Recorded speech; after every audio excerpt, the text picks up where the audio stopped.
So వీటన్నిటిని చేస్తున్నా. ముందు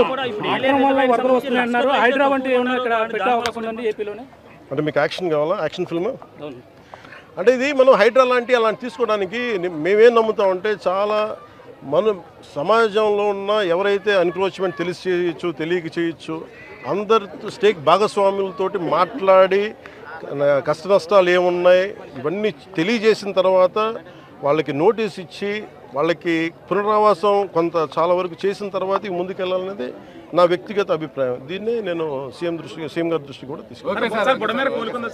అలాగే అంటే ఒకటి అంటే మీకు ఈరోజు అంటే మీరు అన్నారు కదా మీరు ఏమేమి హ్యాండ్ చేస్తున్నాను, అలాగే అవసరమైన మెయిన్ వాళ్ళు అడుగుతున్నారు, కనీసం గుంతలు పూడ్చమని అడుగుతాం. దానికి సంబంధించిన శాండ్ బ్యాగ్స్ రెడీగా అందుబాటులో ఉన్నాయి. అలాగే మనకి చెట్లు పడిపోయిన వెంటనే ఎలాంటి ఏదైనా జరిగిన రంపాలు కానీ రోడ్లపైన విరిగిపోయిన పడిన చెట్లు తీసివేయడానికి దానికి సంసిద్ధంగా ఉన్నాం. అలాగే జేసీబీ లాంటి వాహనాలని సంసిద్ధంగా ఉంచాం.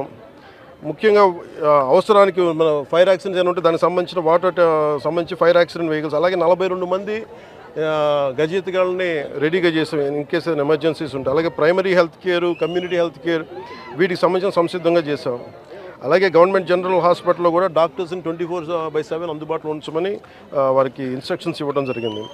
అలాగే ముఖ్యంగా గర్భిణీ స్త్రీలు కానీ బాలింతలు కానీ ఎవరున్నా కానీ వాళ్ళని సురక్షిత ప్రాంతాలు తరలించే బాధ్యత కలెక్టర్ గారు దాన్ని పర్యవేక్షిస్తూ ఉన్నారు. అమెరికా లాంటి దేశాల్లో కూడా మీకు కూర్చోబెట్టి మియామి లాంటి చోట, ఫ్లోరిడా లాంటి చోట తుఫాన్లు వస్తే మొత్తం ఒక లక్షలాది మంది, వేలాది మంది నిరాశలు అయిపోతారు.